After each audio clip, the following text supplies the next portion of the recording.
피부가 뽀송뽀송 맑으면 좋겠는데 트러블이 작거나 혹은 만성적으로 피부에 어떤 문제가 있으신 분들은 지금부터 말씀드리는 피부 트러블을 해결하는 생활습관 5가지를 실천해 보시면 좋겠습니다.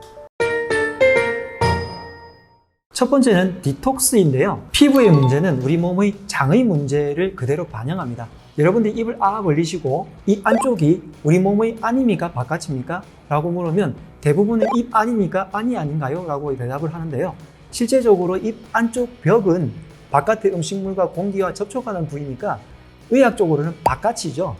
그래서 이 바깥인 부분이 그대로 내려가서 장점막을 지나서 맨 마지막에 항문까지 연결이 되고 그것이 그대로 연결이 되어서 바깥의 피부들까지 연결이 되잖아요.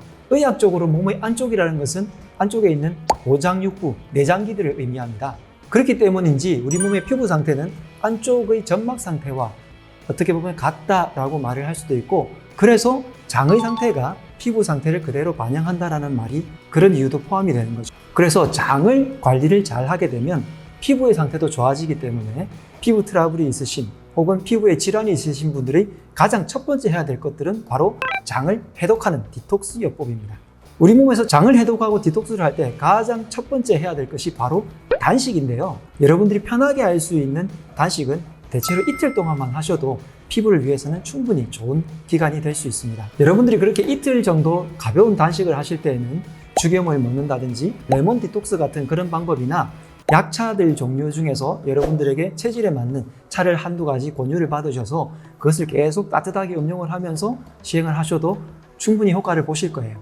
짧으면 이틀, 보통 일주일 정도까지는 큰 무리 없이 할 수는 있는데 만약에 일주일 이상을 단식을 해야 될 때는 반드시 저 같은 전문적인 지식을 가진 한의사 분들의 지도를 받으시고 시행하시는 것이 좋겠고, 그때는 한약이라든지 본인의 몸에 맞는 맞춤 처방 혹은 맞춤 약차 이런 것들을 함께 하시면 훨씬 더 효과가 좋을 것 같습니다. 두 번째는 이어지는 내용인데요. 장의 관리를 위해서 변비, 설사 혹은 소화불량이 있다면 반드시 그것부터 고치시는 게 좋겠습니다. 변비와 설사 두 가지 문제는 유산균, 식이섬유, 비타민C 같은 가벼운 영양제들로도 충분히 관리를 할 수 있고요. 평소에 식습관들을 잘 살펴보시고 내가 먹는 음식들의 종류와 내가 어떻게 먹는지를 살펴보신다면 여러분들 충분히 변비와 설사, 소화불량까지 어느 정도 관리를 할 수 있습니다.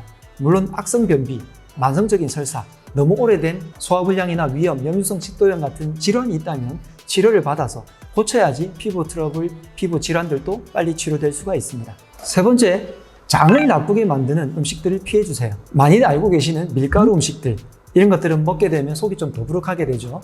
그 다음에 의외로 유제품들이 장의 염증을 많이 일으키고 특히 동양인들 같은 경우에는 유당불내증 때문에 우유를 비롯한 여러 가지 유제품들이 몸에 안 좋은 영향을 미치는 경우가 많습니다. 간혹 변비가 있는데 우유나 요구르트를 먹고 변을 잘 봐서 좋다는 분들이 있는데 유당불내증 때문에 염증이 일어나서 변을 볼 수 있게 만드는 걸 수도 있습니다. 오히려 좋은 채식들을 많이 먹어서 장 관리를 하시는 게 훨씬 더 좋고요. 그리고 소화불량을 잘 일으키는 음식들을 평상시 식단을 통해서 살펴본 다음에 그것들을 피해 주시면 좋겠는데, 만성적인 피부 트러블이나 아토피, 건성 같은 피부 질환을 가지신 분들은 렉틴이라는 물질이 많이 함유된 음식들을 좀 피해 주시는 게 좋고요. 렉틴이 많이 함유된 음식들이 유제품, 그 다음에 콩, 그 다음에 가지과에 속한 토마토, 가지, 감자 같은 이런 음식들인데요.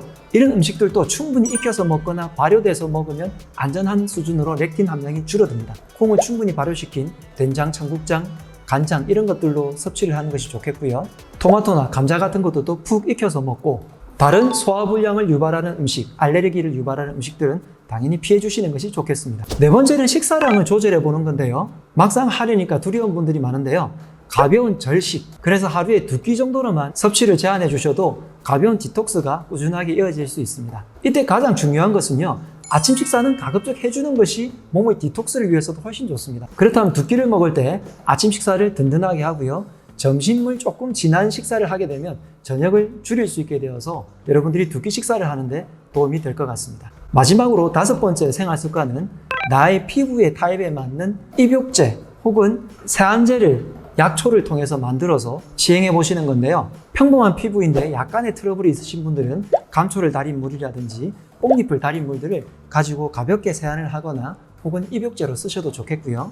염증성이 조금 심하신 분들은 어성초, 녹차, 고상 같은 약재들은 열기를 떨어뜨리고 염증을 많이 제어해주는 그런 효과가 있습니다. 먹었을 때 효과가 굉장히 좋지만 바깥의 피부에도 작용을 하기 때문에 세안제라든지 입욕제로 활용하시기에 좋고요. 보습을 원하신다면 당귀 같은 약재를 달인 물들을 쓰신다면 보습 작용에도 조금 더 도움이 되고, 물론 보습은 이런 세안제인 물 성분보다 나중에 유성 성분이 있는 크림을 잘 발라주시는 것이 굉장히 중요하겠죠. 그리고 피부 트러블이 있으신 분들은 경험해 보셨겠지만 바닷물이 정말 좋습니다. 따뜻한 계절이 오면 바닷가에 가셔서 바닷물에 풍덩 담궈서 충분히, 그게 어떻게 보면 입욕제잖아요. 그래서 몸을 충분히 바닷물에 담그신 다음에 바깥에 나가서 햇볕을 충분히 쬐고 또 바닷물에 들락날락 하시게 되면 굉장히 피부에 도움이 되고요. 온천이라든지 해수탕 같은 곳들을 이용하시게 되면 바닷물의 효과를 그대로 받을 수도 있겠습니다. 더불어서 피부를 해독하는 가장 직접적인 방법 중에 하나가 땀을 빼는 거니까 그렇게 하면 일석이조의 효과를 누릴 수 있겠죠. 피부 트러블을 예방하는 생활습관. 첫 번째, 장을 디톡스하는 단식 기간을 가져보세요. 두 번째, 변비, 설사, 소화불량을 관리를 해주시면 좋겠습니다. 세 번째, 유제품, 밀가루, 소화불량을 일으키는 음식들을 피해 주시는 것이 좋겠고요. 네 번째, 식사량을 조절하셔서 하루에 2끼 정도로 줄인 다음에 가벼운 디톡스 기간을 꾸준히 가지시는 것이 좋겠고, 다섯 번째, 피부에 직접 작용할 수 있는 세안제, 입욕제를 나의 체질과 타입에 맞는 약초들을 선별을 해서 관리를 하시면 여러분들 피부에 도움이 되겠습니다. 가벼운 피부 트러블이 있으신 분들은 지금 알려드린 방법들을 가볍게 활용하시면 되겠고요. 피부 질환으로 장기간 고생하시는 분들은 이 방법들을 충분히 숙지하셔서 일상생활에서 조금 더 깊이 관리를 하시면 치료에 도움이 되겠습니다.